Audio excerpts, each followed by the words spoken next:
அருட்பெரும் ஜோதி அருட்பெரும் ஜோதி தனிப்பெரும் கருணை அருட்பெரும் ஜோதி எல்லாம் செயல்கூடும் என் ஆணை அம்பலத்தே எல்லாம் வல்லான் தனையே ஏத்து.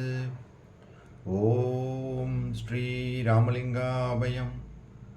ஓம் ஸ்ரீ ராமலிங்காபயம். ஓம் ஸ்ரீ ராமலிங்காபயம். எல்லோருக்கும் வணக்கம். இது எனது யூடியூப் சேனலான எல்லாம் செயல்கூடும் வள்ளலார். நான் வள்ளலார் முத்து பேசுகிறேன். இன்றைய பதிவில் நாம் அருட்பெரும் ஜோதி அகவல் வரிகள் 1555 1560 வரை மொத்தம் 6 வரிகளுக்கான விளக்கமாக பார்க்க இருக்கின்றோம். முதலில் நான் வரிகளை படிக்கிறேன், பின்பு விளக்கத்தை பார்ப்போம். சபை எனது உளம் என தான் அமர்ந்து எனக்கே அபயம் அளித்ததோர் அருட்பெரும் ஜோதி. மருளெல்லாம் தவிர்த்து வரமெல்லாம் கொடுத்தே அருளமுது தருத்திய அருட்பெரும் ஜோதி. வாளினின் பேரருள் வாளினின் பெருஞ்சீர் ஆழி ஒன்றளித்த அருட்பெரும் ஜோதி. இதுதான் இந்த 6 வரிகள். முதல் 2 வரிகளில் சபை எனது உளம் என தான் அமர்ந்து எனக்கே அபயம் அளித்ததோர் அருட்பெரும் ஜோதி. இங்கே அபயம் அப்படின்னு சொல்கிறாங்க. இந்த அபயம் அப்படின்றதுக்கு அர்த்தம் என்னென்னு பார்த்தோம்னா, ஒன்று பயமற்ற தன்மை, இன்னொன்று சரணாகதி. இது 2 எடுத்துக்கலாம். இங்கே பயமற்ற தன்மை தான் சொல்கிறாங்க. அதாவது எனது உள்ளத்தை நீ விளங்கும் சபையாக கொண்டு அதிலே நீ, அதாவது நீ, அதுதான் தான் சொல்கிறாங்க, நீ அமர்ந்து எனக்கே அபயம் என்று சொல்லக்கூடிய பயமற்ற தன்மையை அளித்த அருட்பெரும் ஜோதி.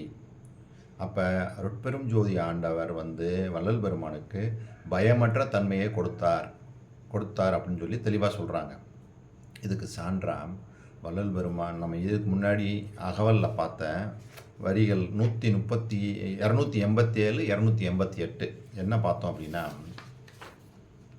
எஞ்சேல் உலகினில் யாதொன்று பற்றியும் அஞ்சேல் என்றருள் அருட்பெரும் ஜோதி. அதாவது இந்த உலகத்தில் தோன்றிய அனைத்தும் மறையும், பிறந்தது அனைத்தும் இறக்கும், எல்லாமே அழியக்கூடியவைதான், எதுவுமே இங்கு நிரந்தரம் இல்லை. இப்படிப்பட்ட இந்த உலகில் எதை பற்றியும் அஞ்ச வேண்டாம் என்று அருட்பெரும் ஜோதி ஆண்டவரே எனக்கு அருள் செய்வீராக. இதுதான் இந்த 2 வரியெல்லாம் நம்ம பார்த்தோம். அதோடு கூட சான்றா ஒரு பாடலை பார்த்தோம். அந்த பாடல் சிறப்பான பாடல். நம்ம எல்லாம் அதை எப்பயுமே மனசுக்குள்ளே சொல்லிக்கிறணும். அது மாதிரி உள்ள அற்புதமான பாடல். படமாட்டேன் துயர் சிறிதும் படமாட்டேன், இனி நான் பயப்படவும் மாட்டேன், உன் பதத்துணையே பிடித்தேன், விடமாட்டேன் ஏமாந்து விடமாட்டேன், கண்டீர் மெய்மையுது நும்மானை, விளம்பினன் நும் அடியன், கெடமாட்டேன் பிறர் மொழிகள் கேட்டிடவும் மாட்டேன், கிளரொளி அம்பலத்தாடல் வளரொளி நும் அல்லால் நடமாட்டேன், என் உள்ளத்தே நான் சாக மாட்டேன், நல்ல திருவருளாலே நான் தான் ஆனேனே. தெளிவாக அந்த பாடலை சொல்கிறாங்க. அதாவது படமாட்டேன் துயர் சிறிதும் படமாட்டேன், இனி நான் பயப்படவும் மாட்டேன், உன் பதத்துணையே பிடித்தேன், என் உள்ளத்தே நான் சாக மாட்டேன், நல்ல திருவருளாலே நான் தான் ஆனேனே. இங்கே உள்ள வரிகளில் என்ன சொல்கிறாங்க, சபை எனது உளம் என தான் அமர்ந்து எனக்கே அபயம் அளித்ததோர் அற்பெரும் ஜோதி. அந்த பயம்ன்றது துளி கூட கிடையாது. ஏன் அப்படின்னா, உனது பதத்துணையை பிடித்து விட்டேன், அதனால் எனக்கு சாவுன்றது கிடையாது, பயம்ன்றது கிடையாது, துயருன்றதும் கிடையாது. அப்புறம் வேறு என்ன வேணும்? எதுவுமே கிடையாது. எல்லாமே நம்ம அங்கே சரணாகதி. அந்த பயம்ன்றது, அந்த அபயம்ன்றதுக்கு அந்த சரணாகதியும் வந்துருச்சு. அப்போ நம்ம டோட்டலாக சரண்டர் ஆகிட்டோம்னா நம்மளுக்கு பயம்ன்றது துளி கூட கிடையாது. எதுக்கும் பயப்பட வேண்டியதில்லை. சாவுக்கே பயம் இல்லை, அப்புறம் நம்மளுக்கு மற்றதை பார்த்து நம்ம எதுக்கு பயப்பட போகிறோம்? அப்போ தெளிவாக அந்த பாடலில் சொல்கிறாங்க. கடைசியாக என்ன சொல்கிறாங்க, நல்ல திருவருளாலே நான் தான் ஆனேனே. நான் வேற நீ வேற கிடையாது. அப்புறம் எதுக்கு பயம்? நான் தானானேனே, நானே நீ, நீதே நான், முடிஞ்சு போச்சு. அவ்வளோதான். இதுதான் சரண்டர். கம்ப்ளீட்டு சரண்டர் ஆகிட்டாங்க. வேறு அந்த பேதம்ன்றதே கிடையாது. ஸோ இந்த வரிகள் சிறப்பான வரிகள். நம்மளும் மிகவும் ஒரு நேர்மறையான எண்ணத்தை நம்மளுக்கு உந்து சக்தியை கொடுக்கக்கூடிய இந்த வரிகள் நம்ம எப்பயுமே சொல்லிக்கிற வேண்டிய வரிகள். பயப்பட மாட்டேன், படமாட்டேன், துயர் சிறிதும் படமாட்டேன், இனி நான் பயப்படவும் மாட்டேன், நான் சாக மாட்டேன். இதை வந்து நம்ம எப்பயுமே வந்து சொல்லிக்கிறணும். நம்மளுக்குள்ளேயே சொல்ல சொல்ல நம்மளுக்கு வந்து அந்த பிடிப்பு, கிரிப்பு நல்லா கிடைக்கும். நம்ம வந்து ஒரு சன்மார்க்கத்தில் பயணிக்கிற எல்லோரும் வந்து இதைத்தான் தாரக மந்திரமாக வச்சுருக்கணும். நம்ம வந்துட்டு மற்றவங்கள பார்த்து சிறிதும் இப்படி போயிடக்கூடாது. இதில் வந்து கரெக்டாக வள்ளல் பெருமான் என்ன சொன்னாங்க அதை அப்படியே ஃபாலோ பண்ணிகிட்டே வரும்போது நம்மளுக்கு பயம் ஒரு இம்மி அளவு கூட வரக்கூடாது. சரி, சந்தோஷம். இப்போ அடுத்த 2 வரிகள். மருளெல்லாம் தவிர்த்து வரமெல்லாம் கொடுத்தே அருள் அமுது தருத்திய அருட்பெரும் ஜோதி. உண்மை போல் தோற்றமளிக்கும் மெய்யானவற்றையெல்லாம் தவிர்த்து மன்னிக்கணும் உண்மையை போல் தோற்றமளிக்கும் பொய்யானவற்றையெல்லாம் தவிர்த்து எல்லா வரங்களையும் அளித்தே அருள் அமுதை எனக்கு ஊட்டிய அருட்பெரும் ஜோதி அப்படின்னு சொல்லி இந்த வரிகளில் சொல்கிறாங்க. இதுக்கு சான்றாக நம்ம வந்து மகாதேவ மலையில் ஒரு பாடல், அருமையான பாடல், அதாவது கடைசி பாடல் 100வது பாடலாக இந்த பாடலை பாடுறாங்க.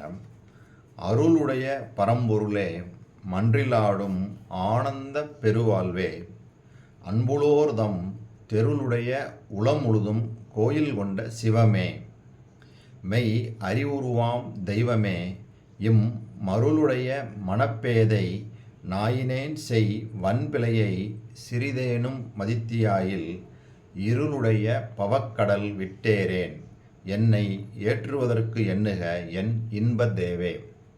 தெளிவாக சொல்கிறாங்க. அதாவது ஒரு விண்ணப்பமாகவே வைக்கிறாங்க. அது கடைசி பாடல் மகாதேவ மலையில். அதாவது மருளுடைய மனப்பேதை நாயினேன் செய்யும் வன்பிழையை சிறிதேனும் மதித்தியாயில், நான் செய்யக்கூடிய இந்த பாதக செயல்கள், இந்த கொடுமைகளை எல்லாம் நீ வந்து ஒரு கன்சிடரே பண்ணாத. இதெல்லாம் பண்ணிட்டேன்னா நான் இந்த பவக்கடல், இந்த பிறவி, இந்த துன்பங்கள்ல இருந்து என்னால் மீண்டு வர முடியாது. அதனால் இதெல்லாம் ஒரு பொருட்டாக குற்றம், அதாவது முன்னாடியே ஒரு பாடலில் பார்த்தோம்ல, குற்றம் செய்வது எனக்கு இயல்பு, குணமாக கொள்வது உனக்கு இயல்பு அப்படின்னு. நான் வந்து நிறைய குற்றங்கள் செய்யக்கூடியவன் தான், இருந்தாலும் அதையெல்லாம் நீ ஒரு பொருட்டாக எடுத்துக்காம என்னை இந்த பிறவி கடல்லிருந்து மேலேற்றி, அதாவது என்ன சொல்கிறாங்க பாருங்கள், இருளுடைய பவக்கடல் விட்டேரேன், என்னை ஏற்றுவதற்கு எண்ணுக என் இன்ப தேவே அப்படின்றாங்க. இது மாதிரி ஒரு விண்ணப்பமாக வச்சதுக்கு பதிலாக தான் இந்த கடைசியில் அகவலில் முடியும் போது இந்த மாதிரி பாடி முடிக்கிறாங்க. அதாவது மருளெல்லாம் தவிர்த்து வரமெல்லாம் கொடுத்தே அருள் அமுது தருத்திய அருட்பெரும் ஜோதி. சரி, அடுத்த 2 வரிகள். வாளினின் பேரருள் வாளினின் பெருஞ்சீர் ஆழி ஒன்றளித்த அருட்பெரும் ஜோதி. இங்கே வந்து ஆழி அப்படின்னா மோதிரம்னு அர்த்தம். மோதிரம் வந்து எப்போ போடுவாங்க, இப்போயும் நம்ம பார்த்துருக்கோம். சில சமயங்களில் சில மதத்தில் வந்து என்ன பண்ணுறாங்க, திருமணத்திற்கு வந்து மோதிரம் தான் மாற்றுறாங்க. அப்போ வந்து மோதிரம்ன்றது வந்து ஒரு திருமணம் செய்வதற்கு அதை ஒரு சான்றாக வந்து அதை வந்து நம்ம வந்து ஒரு இதாக எடுத்துக்கிறாங்க. சரி, இதே மாதிரி புராண காலங்களில் சொல்லுவாங்க, காந்தர்வ திருமணம்னே ஒன்று இருக்குது. அதாவது அந்த காதலன் காதலி, தலைவன் தலைவியை யாரும் அறியாமல் திருமணம் செய்யும்போது அவன் வந்து இந்த மோதிரத்தை கொடுத்ததாலாம் புராணங்களில் சொல்கிறாங்க. சரி, இப்போ இவர் வந்து வள்ளல் பெருமான் வந்து அந்த அருட்பெரும் ஜோதி ஆண்டவரை யாரும் அறியாமல் திருமணம் செய்து கொண்டாராம். அதாவது என்னை ஆரும் அறியாது மணந்து கொண்ட அருட்பெரும் ஜோதியே, வாளி நின்னுடைய பெருமை மிக்க அருள், வாளி நின்னுடைய பெரும் செல்வம் அப்படின்னு அருட்பெரும் ஜோதி ஆண்டவரை புகழ்கிறாங்க. அதாவது என்னை யாரும் அறியாமல் திருமணம் செய்து கொண்ட அருட்பெரும் ஜோதி ஆண்டவரே, உங்களுடைய பெருமை வாளி, உன்னுடைய பெரும் செல்வம் வாளி அப்படின்னு சொல்லி வாழ்த்து சொல்கிறாங்க. இதுக்கு அவர் வந்து அவரை திருமணம் செய்து கொண்டார் அப்படின்றதுக்கு நிறைய பாடல் இருக்குது. ஒரு 2 பாடல் சான்றா பாடி 3 பாடல் சான்றா பாடுவோம். இப்போ இந்த பாடல் பாருங்களேன். ஆடேடி பந்தில் எப்படி சொல்கிறாங்கன்னா, ஆடேடி பந்து ஆடேடி பந்து ஆடேடி பந்து ஆடேடி பந்து வாலி என் தோழி என் வார்த்தை கேள் என்றும் மரணமில்லா வரம் நான் பெற்றுக்கொண்டேன்.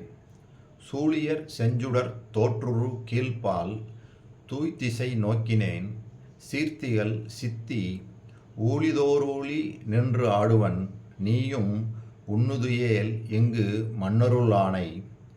ஆழி கரத்தணிந்து ஆடேடி பந்து அருட்பெரும் ஜோதி கண்டு ஆடேடி பந்து.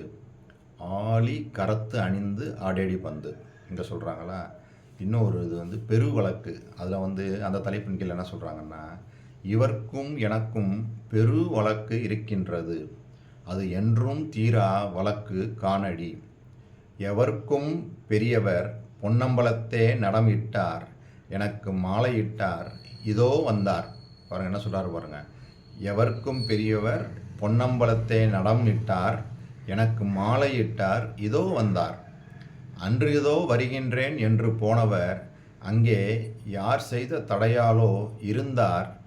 என் கையிற் சங்கை இன்று தம் கையிற்கொண்டே வந்து நிற்கின்றார்.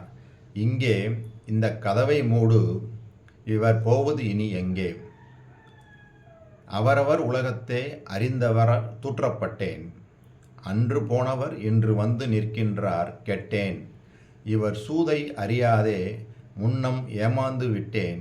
இந்த கதவை மூடு, இனி எங்கும் போக ஒட்டேன். சின்ன வயதில் என்னை சேர்ந்தார், புன்னகையோடு சென்றார். தயவால் இன்று வந்தார், இவர்க்கு யார் ஈடு? என்னை விட்டு இனி இவர் எப்படி போவார்? ஓடு இந்த கதவை மூடு, இரட்டை தாட்கோலை போடு. அருமையாக சொல்கிறாரு. அப்பா என்னை கையை பிடிச்சாரு, திரும்ப போயிட்டாரு, திரும்ப இப்போ வந்திருக்கிறாரு அப்படின்னு சொல்லி தெளிவாகவே, அதாவது எவர்க்கும் பெரியவர் பொன்னம்பலத்தே நடமிட்டார், எனக்கு மாலையிட்டார் இதோ வந்தார். பாருங்கள், இதுலேயும் சொல்லிட்டாரா, அருட்பெரும் ஜோதி ஆண்டவரை அவர் திருமணம் செய்து கொண்டார் அப்படின்றதுக்கு. அதாவது இதெல்லாம் அந்த மாதிரி ஒரு நிலைப்பாடுக்கு நம்ம போயிடணும். அதாவது இறைவனுடைய கலப்பு, அதுதான் சொல்கிறாங்க. இப்போ நம்மளும் பக்தி இதெல்லாம் செய்கிறோம் அப்படின்னா இது மாதிரி தான் இருக்கணும். இறைவனுடைய கலக்கிற அளவுக்கு அந்த மாதிரி தான் பக்தி இருக்கணும். மேம்போக்கான பக்திகள் நம்மளுக்கு எந்த ஒரு ரிசல்ட்டையும் நம்மளுக்கு கொடுக்காது. அதைத்தாங்க வள்ளல் பெருமான் சொல்ல வர்றாங்க. எந்த அளவுக்கு அவர் வச்சுருக்காரு பாருங்கள். அந்த இறைவனுடைய கலப்பு கலந்த நிறைய பாடல்கள் இந்த மாதிரி சொல்லிட்டு வராங்க. அப்புறம் இன்னொரு பாடலில் கூட இந்த பாடல் பாருங்களேன். அரங்காதல் செய்தேனை ஆண்டு கொண்டு இங்கே அருட்பெரும் ஜோதியாய் ஆடும் அழகர் உறங்காத வண்ணம் சிற்றம்பலம்பாடி உதிக்கின்ற உண்மையில் துதிக்கின்ற போது புறங்காதல் செய்வார் போல் செய்யாதே பெண்ணே. பொற்கம்ப மேரினை சொர்க்கம் அங்கு அப்பால் இறங்காதே என்கின்றார் என்னடி அம்மா, என் கை பிடிக்கின்றார் என்னடி அம்மா. இங்கே மனம் அலையாமல் ஒன்றுபடும் போது அந்த ஒன்றாகிய இறை அனுபவம் கிடைக்கும்னு சொல்கிறாங்க. அப்படி சொல்லும்போது எப்படி இந்த வரிகள் வருது பாருங்களேன். உறங்காத வண்ணம் சிற்றம்பலம்பாடி உதிக்கின்ற உண்மையில் துதிக்கின்ற போது புறங்காதல் செய்வார் போல செய்யாதே பெண்ணே. பொற்கம்பம் மேரினை சொர்க்கம் அங்கு அப்பால் இறங்காதே என்கின்றார் என்னடி அம்மா, என் கை பிடிக்கின்றார் என்னடி அம்மா. இப்போ பாருங்கள், இங்கேயும் என் கை பிடிக்கின்றார் அப்படின்னு என்ன அர்த்தம்? இறைவன் அருட்பெரும் ஜோதி ஆண்டவர் இவரை திருமணம் செய்து கொண்டார். அப்போ திருமணம் செய்து கொண்டாருன்னா நம்ம என்ன என்ன இதில் உள்ளார்ந்த அர்த்தமாக சொல்கிறார் அப்படின்னா, கலப்பை தான் சொல்கிறாங்க. இறையோட கலந்த அந்த அனுபவம். அவர் வேறு. இப்போ நம்மெல்லாம் என்ன பண்ணுறோம், இறைவன் தனியாக பிரித்து தான் இப்போ நம்ம சொல்லும் போது என்ன நினைக்கிறோம், அருட்பெரும் ஜோதி ஆண்டவர் வள்ளல் பெருமான்றது நம்ம ஒரு தனியாக நம்மளை பிரிச்சுக்கிறோம். இது ரெண்டும் ஒன்றா ஆகணும். நான் வேறு, அதான் முன்னாடி பாட்டில் பார்த்தேன் பார்த்தீங்களா, நான் தான் ஆனேனே அப்படின்னு சொல்லி தான் முடிக்கிறாங்க. அப்போ சபை எனது உளம் என தானமர்ந்து, அப்போ உள்ளே அருட்பெரும் ஜோதி ஆண்டவர் அந்த வள்ளல் பெருமான் தான் நம்ம உள்ளே இருக்கிறாங்க. அதை நம்ம அந்த அளவுக்கு அந்த கலப்பு நம்ம தனித்தனியாக பிரிக்கக்கூடாது. அந்த பிரிக்கிறதுனா அந்த ஆணவம் தான் பிரிக்குது. அதனால தான் வந்து ஆணவம் போகணும், இந்த மும்மலங்கள் எல்லாம் போகணும் அப்படி சொல்கிறதுக்கு காரணம், இதெல்லாம் வந்து மறைப்பு. இதனால தான் நம்மளுக்கு வந்து கடவுளை தெரியாமல் நம்ம வந்து இப்படி உழண்டுகிட்டு இருக்கோம். அவர் சொல்கிற இந்த கலப்பு, இந்த ஞானத்துக்கு போகும்போது பாருங்கள் இதெல்லாம் வருது. ஞானம் அப்படின்னாலே அந்த தெளிவு, இந்த தெளிவு வரணும். அதுக்கு தான் ஒவ்வொன்றா சொல்லிட்டு வர்றாங்க. வந்து வள்ளல் பெருமான் எப்படி இந்த நிலைக்கு வர்றாங்க அப்படின்றதுக்கு தான் இந்த பாடல்கள்லாம் சான்று. பாருங்கள் இதில் வந்து சாதாரணமாக தெரியுது, ஆனால் இதில் எவ்வளோ பெரிய விஷயங்கள் உள்ளே இருக்குது பாருங்கள். வாழி நின் பேரருள் வாழி நின் பெருஞ்சீர் ஆழி ஒன்றளித்த அருட்பெரும் ஜோதி. ஆழி ஒன்றளித்த அருட்பெரும் ஜோதினா நம்ம சாதாரணமாக எடுத்துக்கிற முடியாது. யார் ஆழி? ஒரு மோதிரத்தை வந்து போடுறாங்க அப்படின்னா என்ன அர்த்தம்? என்னை திருமணம் செய்து கொண்டு என்னோடு கலந்த அருட்பெரும் ஜோதி அப்படின்னு சொல்லி அவங்க வாழ்த்துறாங்க. உன்னுடைய புகழ் வாழ்க, உன்னுடைய பெருமை வாழ்க, உன்னுடைய பெரும் செல்வம் வாழ்க, உனது பெருமை வாழ்க, இன்னும் கூட வாழ்த்திட்டே போவாங்க அடுத்தடுத்த வரிகளில். ஸோ இது இந்த சிந்தனையோட இந்த வீடியோவை நிறைவு செய்கிறேன். இதுவரை பொறுமை காத்து இந்த வீடியோவை பார்த்த உங்களுக்கு கோடான கோடி நமஸ்காரங்களும் நன்றிகளும். மீண்டும் நாம் நாளை சந்திப்போம். அருட்பெரும் ஜோதி, அருட்பெரும் ஜோதி, தனிப்பெரும் கருணை, அருட்பெரும் ஜோதி.